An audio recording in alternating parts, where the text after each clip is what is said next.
consultforsales.com. Take your business to a new level. Consultforsales.com. Take your business to a new level. Consultforsales.com.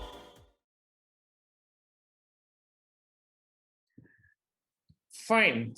So let's quickly move on to this topic called how service engineers can sell. And for those of you who feel that I don't have service engineers, but I have customer service people, don't worry. All of them come under customer service department. And today we are basically going to talk about how can we make use of service department to sell. अब जब भी ये बात उठती है कि क्या हम अपनी सेल्स अपॉर्चुनिटी को गंवा दें एक सर्विस वाले को वो कॉल करने के लिए, तो अक्सर मैं ये समझता हूं कि आप लोगों के दिमाग में शायद ऐसा है कि there is only one type of sale. अगर आप किसी नए इंक्वायरी की बात कर रहे हैं जिसको जाके आपको अपनी कंपनी की नुमाइंदगी करनी है, you have to represent your company, you have to pitch your sales, you have to introduce and start the entire sales process from A to Z. I agree with you that we do not want to give our service engineers that kind of sales. But dosto, sales is not only new acquisition, right? There is a lot of sales which happens with the existing customers, and there is also a lot of new acquisition that happens through the existing customers. So दोस्तों, आज की programme में हम दो लफ्जों पे focus करेंगे. एक, how can I sell with the existing customers? दूसरा, how can I sell through the existing customers? So when I'm looking at making use of my service department to do business, I'm basically looking at the gateway of my existing customers. Fantastic. So can you quickly write on the chat box existing customers so that the context of today's program is very clear? I don't want any confusion. So just write existing customer in the chat box. Okay, very good. All right. So existing customer के through क्या-क्या तरीके हैं जिससे हम business बढ़ा सकते हैं? That's what we are talking about in today's program.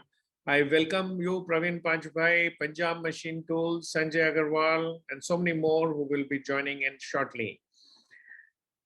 So let us first quickly take this to answer this question कि अगर हम सर्विस वाले से सेल्स का काम कराएंगे तो will it affect service quality? And I'm sure कुछ लोग yes बोलेंगे, कुछ लोग no बोलेंगे, कुछ लोग maybe बोलेंगे. चलिए quickly please go to the chat box and reply to this question. What do you think? Will it affect service quality? Yes, no, or maybe? Yes, no, or maybe? Please write it in the chat box. All right. So Punjab Machine tells yes. Sanjay Agarwal says no. Okay. Praveen Panchbhai says no. All right. So Punjab Machine Tools, it will not affect service quality if you do not use service department for new inquiries. So मैंने शुरुआत में programme का बताया कि आप service department को बिल्कुल जो न्यू इंक्वायरी है उनके लिए मत यूज कीजिए अगर उनको सेल्स की ट्रेनिंग नहीं मिली. If they are normal service engineers, make them use with existing customers. All right. So with that one point clear now, let's take it forward. Dostos, these are certain things which are best sold by service engineers only. In fact, in product को बेचने के लिए, I do not want to waste the money that I pay to sales people. It is a waste of time अगर हम अपने sales department से ये वाली sales करा रहे हैं. किस sales की बात कर रहा हूँ मैं? I'm talking about annual maintenance contract. I'm talking about sale of spares. And I'm also talking about sale of consumables. अब अगर आपकी छोटी कंपनी है जहां सर्विस वाले सेल्स करते हैं, सेल्स वाले सर्विस करते हैं, नो प्रॉब्लम, वहां पे तो कोई दिक्कत ही नहीं है. बट अगर आपके पास सर्विस डिपार्टमेंट अलग से है और सेल्स डिपार्टमेंट अलग से है, तो try as far as possible to make use of the service department to sell AMC, to sell spares, and to sell consumables. Now, why am I saying this? Why am I making this statement that the service department is the most suited for making these three kinds of sales? देखिए, service department आपके ग्राहक के सबसे नजदीक होता है क्योंकि वो मेंटेनेंस करता है, वो सर्विस देता है, और ग्राहक के जो सर्विस रिलेटेड इश्यूज हैं उसको सर्विस इंजीनियर बहुत अच्छे से समझ पाता है।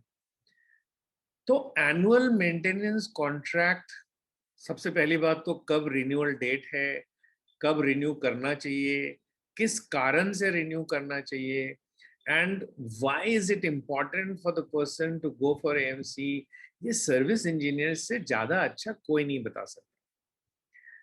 सिमिलरली उस प्रोडक्ट में किस तरह की स्पेयर्स लगने वाली हैं या लगनी चाहिए, या what kind of spares must be kept in stock by the customer, and whether the consumables are being changed on time or not, and whether the customer is keeping stock for consumables to cater to emergency or not, is again something which only the service engineers will know best.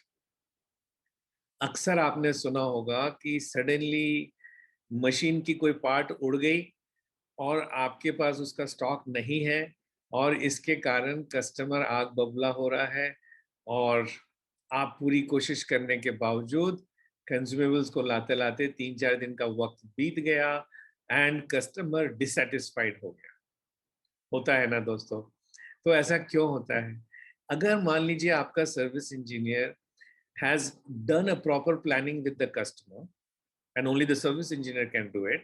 After having done a proper planning, if the service engineer has advised the customer कि sir ये 3, 4, 5, 6, 10 चीजें आपको रखनी चाहिए stock में, क्योंकि जब इनकी जरूरत पड़ेगी तो एक सुई की भी कीमत करोड़ रुपए हो सकती है, क्योंकि opportunity of not having the सुई at place could be very high, right? You appreciate there.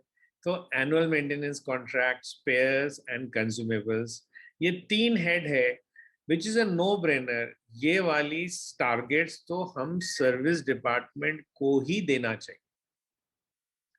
Before I move forward, let me ask to you on the chat box, can you please write, क्या आप ऐसा करते हैं? Yes और no? क्या आप ऐसा करते हैं?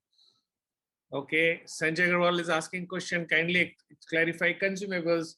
सो संजय अग्रवाल, कंज्यूमेबल्स का मतलब होता है वो चीजें जो समय के साथ में बदलना ही पड़ता है। जैसे अगर गाड़ी का टायर है तो ऐसा बताया जाता है कि 40,000 किलोमीटर के अंदर टायर बदलनी पड़ेगी और 10,000 किलोमीटर के अंदर ट्यूब बदलनी पड़ेगी। तो ट्यूब हो गया कंज्यूमेबल्स, और अगर टायर का जो वाल्व है उसको स्पेयर्स बोल सकते हैं। So I hope you understand Sanjay Agarwal, what is a consumable, what is a spare. जैसे संजय अग्रवाल आप जेजे प्लस से हैं, तो आपके जो ग्राहक हैं उनके लिए जो फिल्टर है जो जाम हो जाती है राफिया के केस में, वो फिल्टर जो है वो consumable, right Sanjay Agarwal? Okay, I get a yes from there. So दोस्तों, मैंने आपको एक सवाल पूछा चैट बॉक्स पे कि क्या आप एनुअल मेंटेनेंस कॉन्ट्रैक्ट, स्पेयर्स और कंज्यूमेबल्स की टारगेट अपने सर्विस डिपार्टमेंट को देते हैं? यस या no? Please put it in the chat box, yes or no. Do you give targets of annual maintenance contracts, spares and consumables to your service department? Yes, I'm waiting for your response in the chat box, yes or no. Okay. Okay, I'm not getting any response. So guys, please give me a response कि क्या आप इन तीनों चीजों की target अपने service department को देते हैं अथवा नहीं देते? Okay. Sanjay Agarwal, it is applicable to your company also, but only thing, so Sanjay Agarwal, in your case, the technicians who go to solve problem can be treated as service department. All right, so Praveen Bajpai says no, not at present.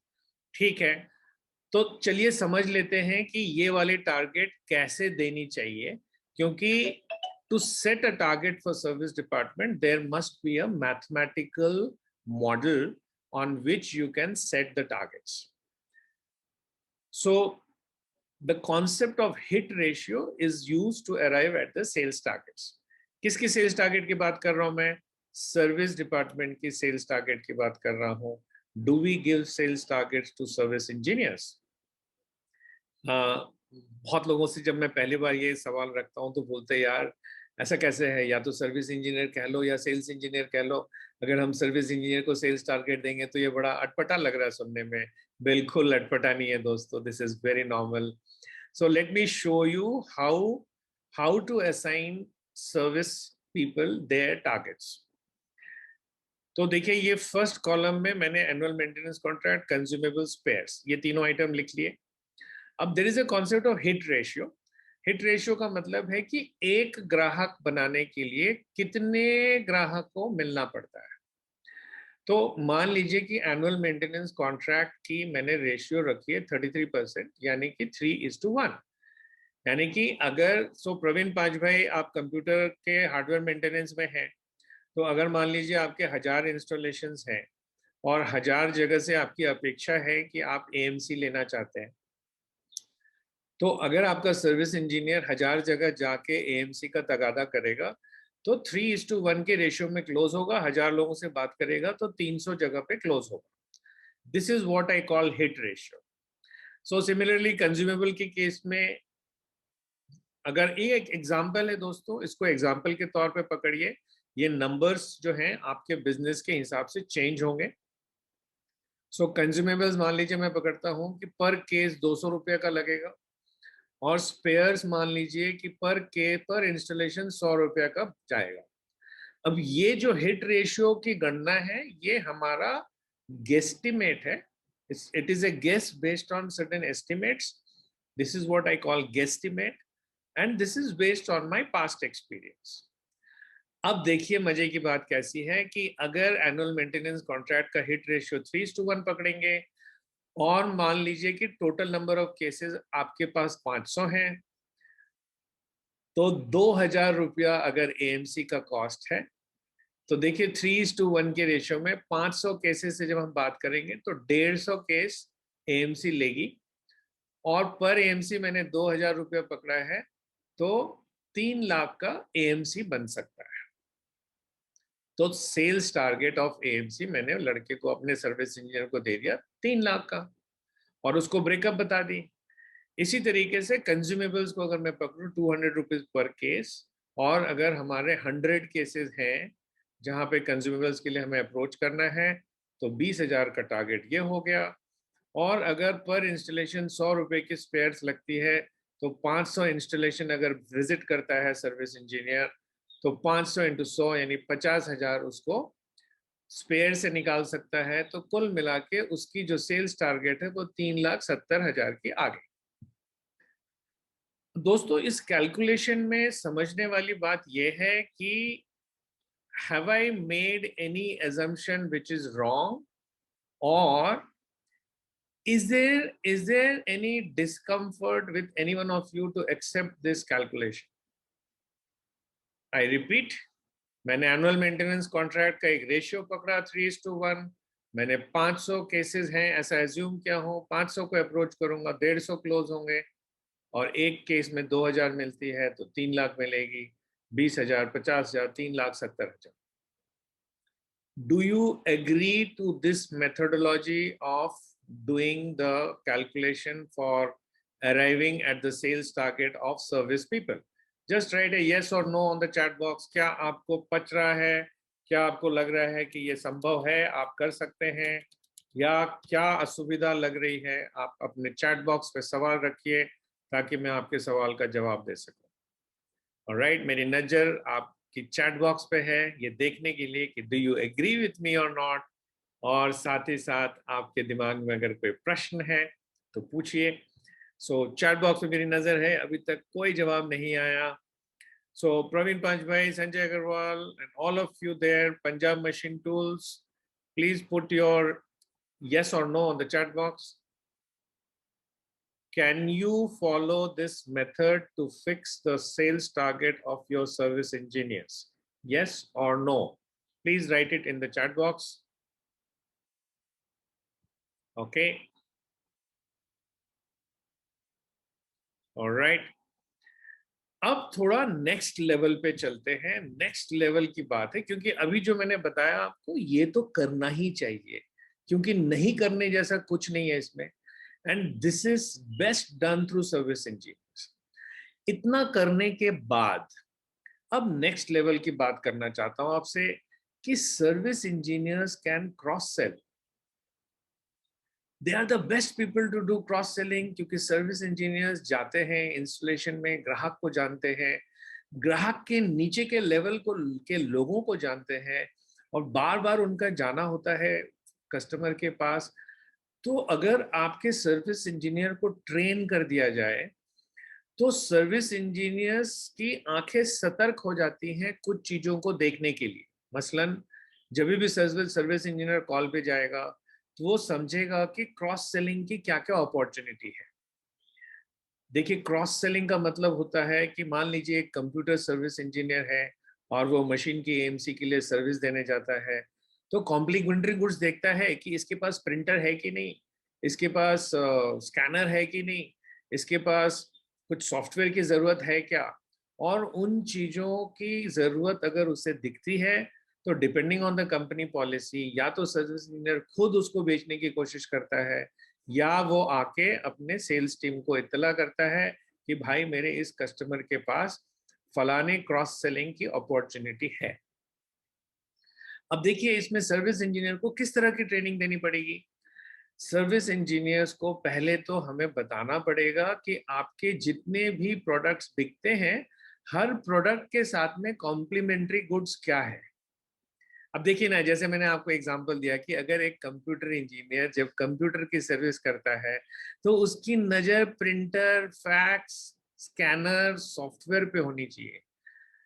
अगर उसकी नजर इन चीजों को छोड़ के किसी और चीज पे है, मान लीजिए उसकी नजर एक मेन फ्रेम कंप्यूटर पे है, तो वो क्रॉस सेलिंग नहीं कहलाएगा, वो फिर अप सेलिंग कहलाएगा।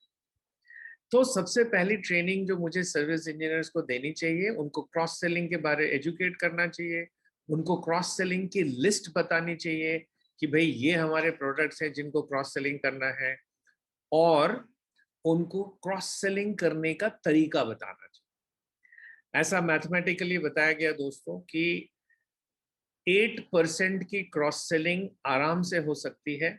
तो अगर जो सर्विस इंजीनियर जिस मशीन को सुधारने जाता है या जिस मशीन को सर्विस करने जाता है, उसकी कीमत अगर 1 लाख रुपए की है, तो अप टू 8,000 रुपीज का क्रॉस सेलिंग करना संभव है अगर service engineer is trained on how to do cross selling. आपके जो सवाल हैं लिख के रखिए, क्योंकि आधा घंटा का समय we will make use of that time to ensure कि आपके सारे सवालों का जवाब दे पाऊं।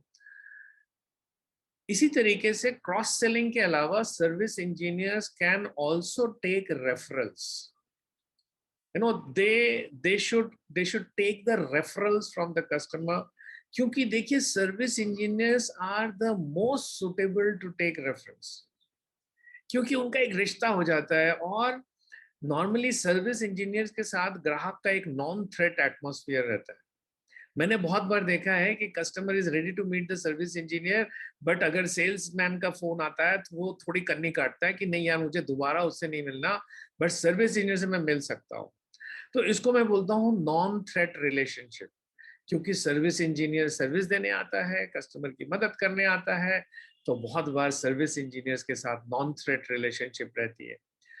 तो कस्टमर सर्विस इंजीनियर के साथ रेफरल्स शेयर करता है, और ढंग से करता है, क्योंकि कस्टमर को लगता है यार बड़ा सर्विस प्रोन प्रोडक्ट है, अगर सर्विस इंजीनियर गलत नहीं करेगा, सर्विस इंजीनियर सही प्रोडक्ट बताएगा, और सर्विस इंजीनियर पे मुझे भरोसा है क्योंकि मैं इतने सालों से, इतने दिनों से इसकी सर्विस देख रहा हूं।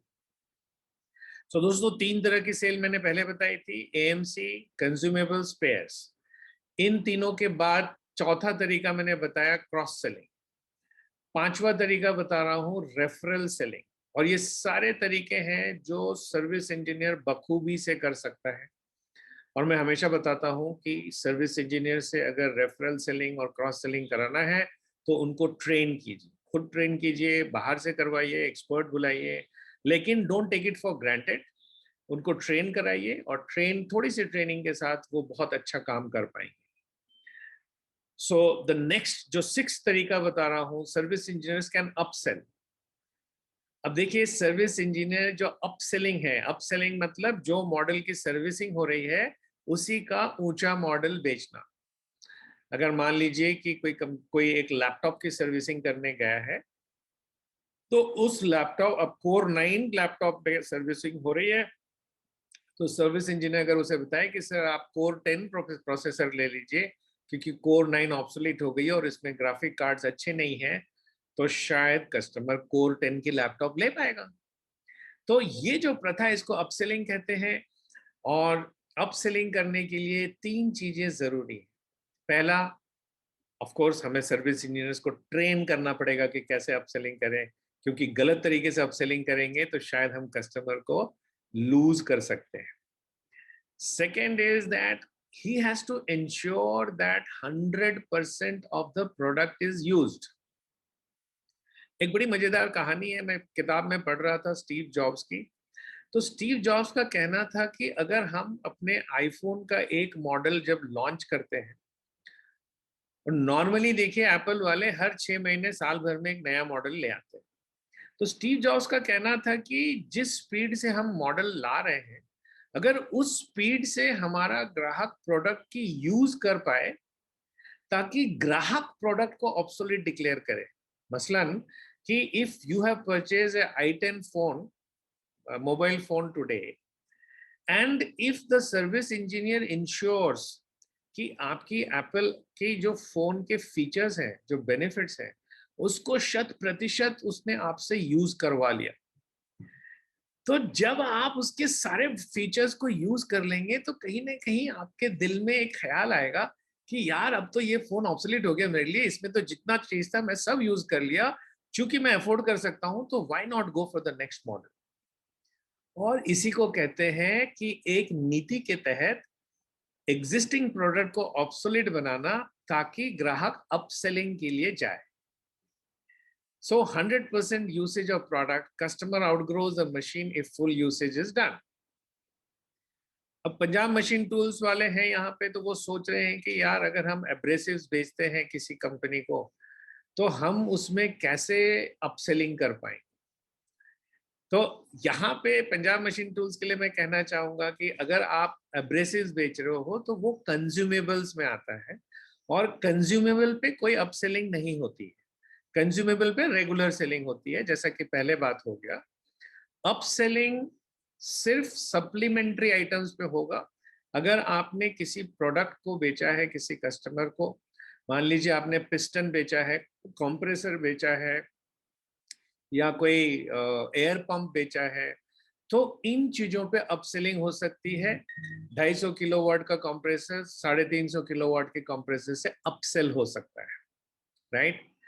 तो देखिए ट्रेनिंग अगर सही होगा, किसका ट्रेनिंग की बात कर रहा हूँ, कस्टमर की ट्रेनिंग कौन देगा, सर्विस इंजीनियर देगा। क्यों देगा, क्योंकि शुरुआत तो कस्टमर सर्विस से होगी, और अगर अच्छी ट्रेनिंग देगा तो धीरे धीरे ग्राहक सारे फीचर्स को यूज कर पाएगा, और सारे फीचर्स को अगर यूज कर पाया तो बहुत जल्दी ग्राहक ही डिक्लेयर कर देता है कि मैं अपसेलिंग के लिए तैयार हूं। सो दोस्तों, हमारी टीम को ट्रेन करना जरूरी है। ये 3 तरह की क्लिनिक आपको ऑर्गेनाइज करनी पड़ेगी अपने टीम्स के साथ। एक तो क्रॉस सेलिंग क्लिनिक, जिसमें कि आप कॉम्प्लीमेंट्री आइटम्स को बेचना सिखाएंगे अपने सर्विस इंजीनियर को। दूसरा अपसेलिंग क्लिनिक, जिसमें आप सप्लीमेंट्री आइटम्स बेचना सिखाएंगे अपने सर्विस इंजीनियर्स को। और तीसरा रेफरेंस सेलिंग, जिसमें हम कस्टमर को यानी अपने सर्विस इंजीनियर्स को रेफरेंस सेलिंग की प्रोसेस बताएंगे कि भैया रेफरेंस सेलिंग उन लोगों के साथ करो जिनकी विंटेज हमारे सिस्टम में 6 महीने से ऊपर हो गई है, और जिनका कस्टमर सेटिस्फैक्शन इंडेक्स, CSI मतलब customer satisfaction index, greater than 1 है। अगर ये दोनों है तो बिंदास रेफरेंस सेलिंग कीजिए। सो प्रोग्राम के एंड में मैं बताना चाहूंगा दोस्तों कि service engineers must collect customer testimonial letters from happy customers, क्योंकि देखिए ये हमारे बिजनेस में करने वाले लोगों के ललाट पे, यहाँ पे फोरहेड पे लिखा होता है, डोंट ट्रस्ट देम। तो ग्राहक आपसे पूछता है कैन यू प्रूव इट, तो जब सर्विस इंजीनियर जाके बोलेगा साहब आप हमारी एनुअल मेंटेनेंस कॉन्ट्रैक्ट ले लीजिए, ग्राहक बोलता है can you prove that you are the right people to do AMC. अगर सर्विस इंजीनियर जाके पूछते हैं कि सर कंज्यूमेबल का स्टॉक रख लीजिए, फिर से ग्राहक पूछता है can you prove that you are the authorised representative to supply this consumables and spares. तो हर चीज की टेस्टिमोनियल लगती है दोस्तों। आई विल रिक्वेस्ट दैट आप अपने सर्विस इंजीनियर्स को ट्रेन कीजिए कि जहां जहां कस्टमर हैप्पी है, जहां जहां कस्टमर खुश है, उनसे 2 लाइन लिखवा के उनके लेटर हेड पे ले ले कि मैं फलाने फलाने सर्विस इंजीनियर से डील कर रहा हूं और मुझे इनकी सर्विसेज बहुत अच्छी लगती हैं। I would strongly like to recommend the services of so and so representing so and so company. So testimonial letters का होना जरूरी है, इससे सर्विस इंजीनियर्स अपना काम बहुत अच्छा कर पाते हैं। और जरूरी है दोस्तों कि सेल्स इंसेंटिव्स भी बनाई जाए। बहुत बार हम लोग सेल्स डिपार्टमेंट के लिए तो इंसेंटिव रखते हैं, लेकिन सर्विस डिपार्टमेंट के लिए इंसेंटिव नहीं रखते। It's very important that we keep service incentive for them, because जब हम सर्विस वाले से सेल्स करा रहे हैं, मुनाफा हो रहा है, इंक्रीमेंटल इनकम आ रहा है, तो उनके लिए भी एक छोटी सी इंसेंटिव क्यों ना रखी जाए ताकि वो मोटिवेट हो। जिस कारण से हम सेल्स टीम के लिए इंसेंटिव रखते हैं, उसी कारण से सर्विस टीम के लिए भी इंसेंटिव रखेंगे। आप रख के देखिए जनाब, you will get very good results from this. अगली बात जो आपको करना चाहता हूं कि all successful customer complaint must fetch reference. देखिए नॉर्मली ये बोला जाता है कि कस्टमर गुस्सा है, कस्टमर कंप्लेन है तो चिल्लाएगा, तो छोड़ो यार, उससे मिलने की जरूरत नहीं है, या उसको अवॉइड करो, या उससे दूर रहो, या उसको कंपनी के कुछ कानून बता दो ताकि वो चला जाए। लेकिन मैं कहता हूं दोस्तों, और ये बात सर्विस इंजीनियर को अच्छे से समझना चाहिए कि कंप्लेन करने वाला व्यक्ति कोई यूं ही कंप्लेन नहीं करता। जिसको मोहब्बत होती है आपसे वही कंप्लेन भी करता है, जिसको अपेक्षा होती है आपसे वही कंप्लेन करता है, जिसको अपेक्षा ही नहीं होती वो कंप्लेन नहीं करता। आप देखेंगे कि हमेशा आपके कंप्लेनिंग कस्टमर वो हैं जो आपके पुराने अच्छे मजे हुए कस्टमर है। कोई नया कस्टमर तो एक आध बार बोलता, आप नहीं माने तो बोलता यार ठीक है, ऐसे ही लोग हैं, इनसे अपेक्षा ही करना बेकार है। सो always have a very strong complaint resolution team from the service department। और मैंने देखा है कि जिस कंपनी में भी कंप्लेंट रिजोल्यूशन को तवज्जो दी जाती है, हर complaint converts into a referral, and this is very very important to take things forward. तो आखिरी में दोस्तों 4:30 बज रहा है, आखिरी में इन नटशेल ये कुछ पॉइंट्स है जो मैंने पिछले आधे घंटे में आपके साथ डिस्कस किया। AMC is one of the ways where service engineers can sell spares, consumables। ये पहली दौर में मैंने बताई आपको। उसके बाद cross selling, up selling, reference, ये दूसरे दौर में बताई मैंने आपको। और लास्ट में फिर मैंने आपको बताया कि कंप्लेंट डेस्क के ऊपर फोकस कीजिए। इनफैक्ट मैं हमेशा बोलता हूँ कि स्मॉल एंड मीडियम एंटरप्राइज, चालक मालक कंपनी में कंप्लेंट डेस्क की जो रजिस्टर है, जो कंप्लेन की रजिस्टर है, उसको CEO ने खुद देखना चाहिए, क्योंकि इससे ज्यादा इंपॉर्टेंट आपके बिजनेस में और कोई दूसरी डॉक्यूमेंट नहीं है। सो दोस्तों आधा घंटे का समय है। I take your question and answers live. आप में से जो व्यक्ति पहली बार आज आए हैं उनको मैं बता दूं कि सेल्स की पाठशाला हमारा वीकली प्रोग्राम है, और हर वेडनेसडे को शाम को 4 से 5 हम सेल्स की पाठशाला रखते हैं एक नए टॉपिक के साथ। सेल्स के ऊपर ही कोई ना कोई नया topic. We come every Wednesday 4 to 5, where 4 to 4:30 we do the program, and 4:30 to 5 we take questions and answers live. Consultforsales.com. Take your business to a new level. Consultforsales.com.